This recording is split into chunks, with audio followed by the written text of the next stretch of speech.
On va passer sur la deuxième partie, donc justement maintenant ce fameux bilan Macron avec nos grands témoins, 3 grands témoins, vous ne voyez que 2 et pourtant il y en a 3. Il y en a un qui n'est pas là, vous voyez, sa chaise est vide.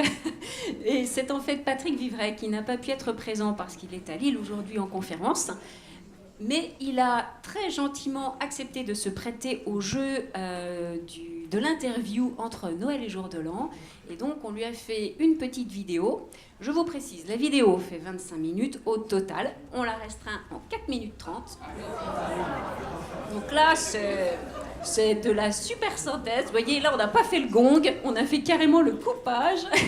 Grâce à l'équipe fantastique de Time is People qui s'occupe de la captation aujourd'hui, qui a passé beaucoup de temps aussi, justement, pour trouver les meilleurs moments. On va commencer par Patrick et on se retrouve après.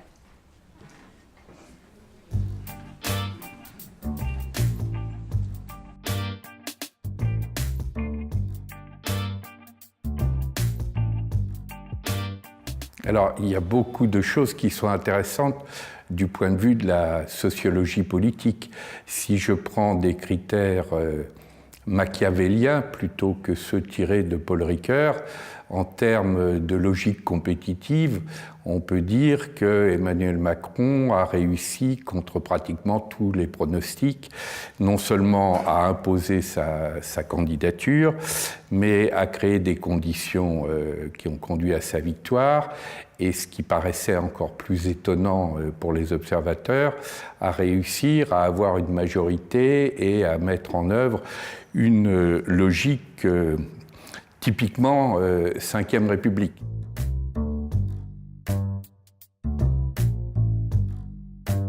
Alors précisément, si on interroge la pratique proprement démocratique, c'est le terrain par excellence sur lequel on peut dire qu'il y avait une promesse qui était importante, parce que Emmanuel Macron jouait le rôle, mais il n'était pas le seul dans ce cas-là, de barrage par rapport à Marine Le Pen, mais ça, c'était pas une promesse, c'était plutôt de l'ordre de la survie même du système démocratique. Mais sur le plan positif, il exprimait la nécessité d'un renouveau profond des mœurs politiques, d'une autre pratique de la démocratie, et il l'avait lui-même en partie théorisé dans un article paru dans la revue Esprit en 2012, autour du thème de ce qu'il appelait une démocratie mature. Par exemple, le fait que nous avons de plus en plus une parité dans les instances gouvernementales, ce qui vient de plus loin qu'Emmanuel Macron, mais qui l'a poursuivi, la façon dont il a pris en charge de façon réactive la question du harcèlement sexuel. Mais malgré tout, il l'a fait. Donc il y a un certain nombre d'éléments de ce type qui sont positifs. Or, sur ce terrain-là, où là il y avait une vraie promesse et une vraie attente, nous sommes hélas très loin du compte.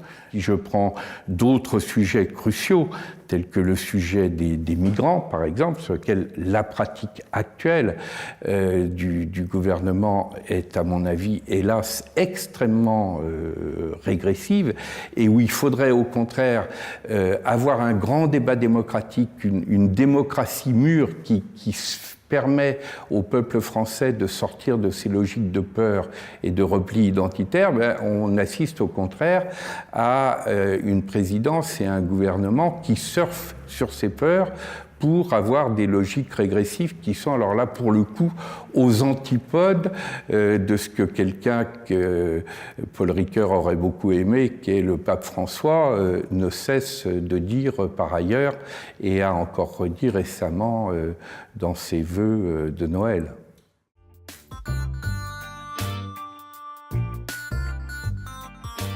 D'une certaine façon, Emmanuel Macron aurait la possibilité de le faire s'il laissait le mouvement dont il est le créateur, La République en marche, être un véritable laboratoire de cette intelligence démocratique sur des questions aussi fondamentales que l'avenir du pacte social, que l'avenir d'enjeux tels que les migrations, que l'avenir de mutations liées à la révolution numérique. On a besoin là d'avoir une intense qualité démocratique. Et malheureusement, nous sommes loin du compte dans ce processus de revivification qui est par ailleurs nécessaire.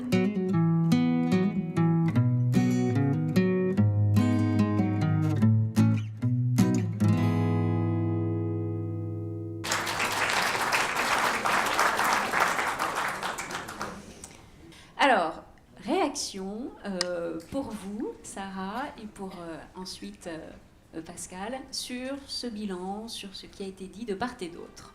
Beaucoup de choses, beaucoup de mouvements, beaucoup de transformations, et comme ça a été dit, des transformations qui sont en cours et qui ne sont pas encore arrêtées.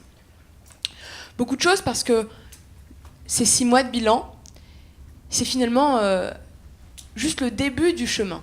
Et c'est bien là mon sentiment. On a parlé de la loi de finances.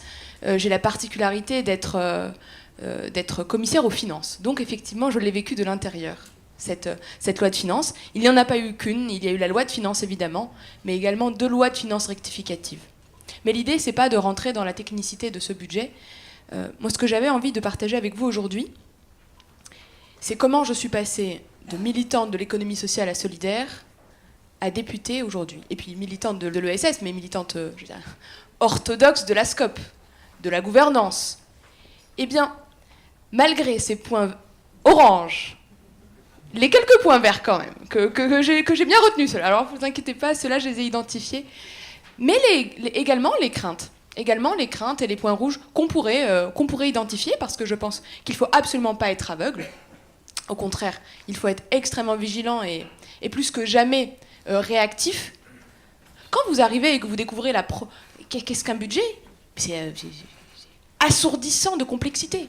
Alors que dans ma vision plus personnelle, en tout cas dans mon utopie plus personnelle, mais tous les citoyens devraient comprendre le budget. Tout le monde devrait pouvoir le lire, et au moins qu'il puisse être accessible. Comment vous voulez que quelqu'un puisse s'approprier, mais c'est des milliers de pages, et puis d'une technicité mais monstrueuse.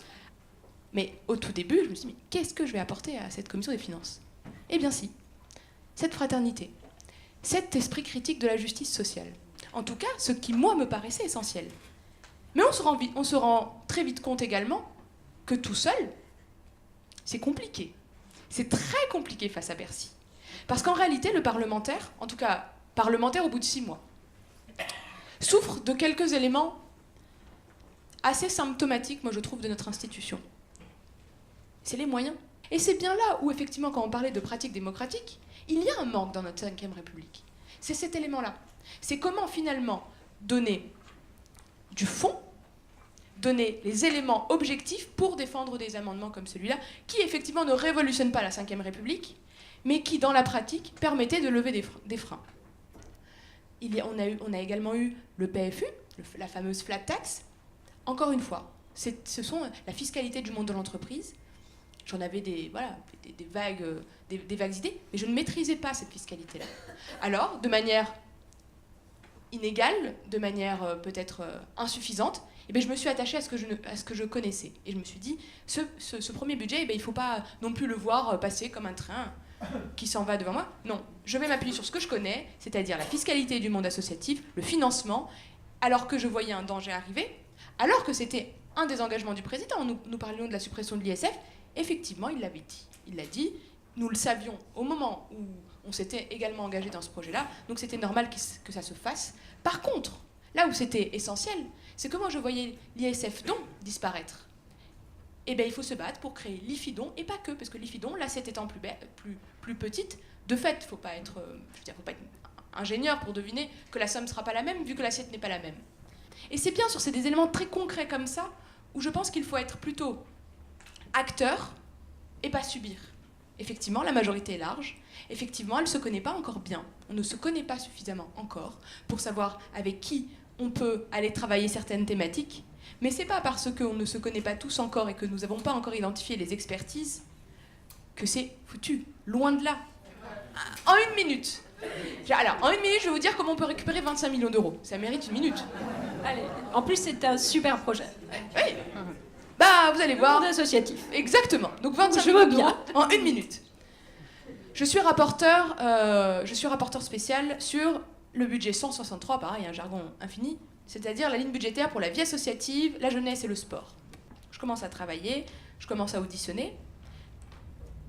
Et bon, je m'étais engagée, comme mes collègues, à supprimer la réserve parlementaire, mais en étant vigilante à ce que l'argent qui allait au monde associatif puisse continuer à y aller, parce que c'était pas celui qui recevait qui était remis en cause, c'était la méthodologie de décision.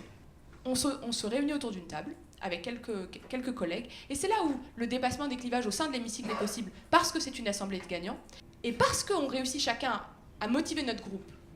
Au moment de la commission, on vote à l'unanimité. L'amendement est donc voté par la commission des finances. Nous avons un amendement gouvernemental. Eh bien, c'est bien l'illustration même que l'activité et l'engagement parlementaire, il n'est pas vain. Alors effectivement, il ne transforme pas tous les équilibres. Peut-être pas encore. Et en grande partie, les équilibres, il y en a sur lesquels on était d'accord en amont. Donc évidemment, on est en train de les mettre en œuvre. Et ceux sur lesquels il faut avancer, ils sont à construire. Et c'est comme ça qu'on a récupéré 25 millions d'euros pour le monde associatif qui sera géré par le FDVA. Merci beaucoup.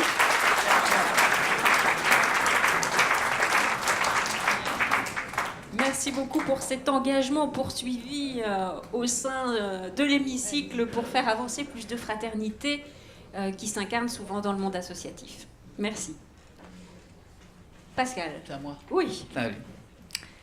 D'abord, un mot, évidemment, je me tourne vers Jean-Baptiste, mais pas que Jean-Baptiste, pour remercier encore une fois le Pacte Civique. Tu parlais, Jean-Baptiste, du fait qu'il y a 3 ans, on était déjà ici. Je crois que j'étais également là il y a 3 ans, et j'ai le souvenir, et j'en suis, alors, puisqu'on parle de fierté, je suis fier d'avoir été à l'époque, j'étais le seul, je crois, dirigeant de parti politique. Je dirigeais, ça n'a pas duré longtemps, rassurez-vous les Verts, en France. Et j'avais été le seul à signer le pacte civique et à m'y engager, avec évidemment Patrick Vivray, avec qui on travaille depuis des années. Donc moi, je rends hommage à la qualité de votre travail, à la richesse des échanges. Parce qu'on essaye, nous, en tant que parlementaires, de faire le nôtre. Mais vous le savez très bien, et je crois qu'on est tous d'accord ici, si la société n'exprime pas ses volontés, si la société ne se mobilise pas, eh ben, nous, au Parlement, on peut absolument rien faire. On a besoin de la pression que vous portez, soit à travers les associations, les ONG ou de manière générale, par les mobilisations dans la vraie vie. Donc, merci d'organiser cela. Alors, moi, je ne voudrais pas rentrer d'abord le fait de faire un bilan au bout de 6 mois. Je sais que c'est le jeu de l'exercice. Je trouve ça assez démagogique, un peu politicien, c'est-à-dire qu'on voit sur tous les plateaux télé, les gens arrivent et au bout de 6 mois, il a fait ça, il n'a pas fait ça, il va faire ça. Laissons un peu de temps.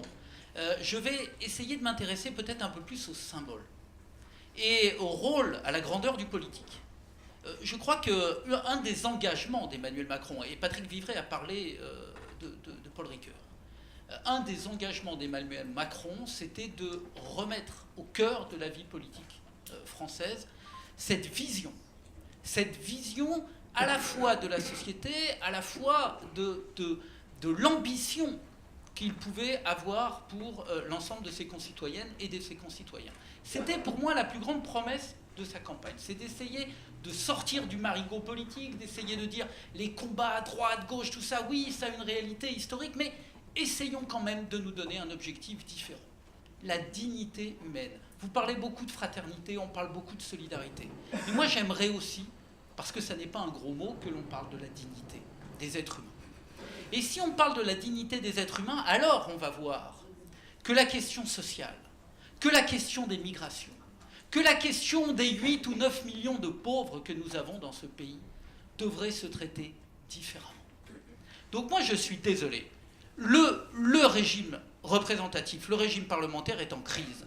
Je ne crois pas que le fait de gouverner par ordonnance soit un signe de bonne santé de notre état social. Pourquoi ? Parce que ça veut dire que pour réformer le code du travail dans une société bloquée, il faut passer en force. Et je ne dis pas que le fond, encore une fois, est à critiquer sur l'ensemble.